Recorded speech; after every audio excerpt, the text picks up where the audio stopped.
In the Yakima Valley, water is an important resource, especially during summers when temperatures soar. Here in the Weenass Valley, farmers were using an above-ground irrigation system to water their crops, which caused a lot of issues.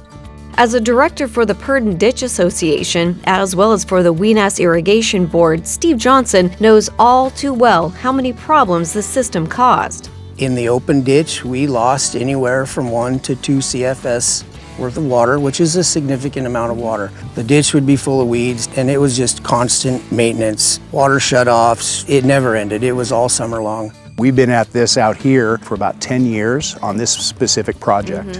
Michael Tobin is the district manager for the North Yakima Conservation District. He and his team worked with the farmers to create something called a ditch headgate diversion. Changing the above-ground irrigation canals to underground irrigation pipes and adding this structure helped save water and protect local fish. This is a typical fish screen setup that you would find anywhere in the Yakima River Basin. Okay. You'll notice that it's running at a very specific rate, very and slow. it has perforated holes in it because we're dealing with fish that are only this big. Yeah. If they swim up against it, they instinctively want to burst away from it. When fish come against the fish screen, they need to be able to escape. And you'll notice they're in at an angle. So this helps encourage them to go down there. And that is a bypass structure.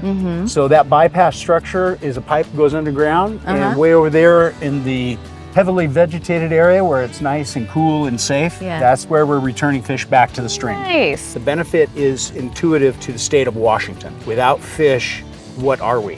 What this does, it provides much cleaner water than what we're used to seeing. Number 2, more water. Cool. I think at my pump, I've gained 10 pounds of pressure. I think some of the irrigators at the lower end are upwards of 20 to 25 pounds, which in some instances is enough to irrigate without an electric pump. That's a big deal. That water savings, it's not just for Purdon Ditch Association, but it's for the entire district. There's more water in the lake for longer periods of time, and everybody benefits. What would you say is the experience working with the Conservation District on this project?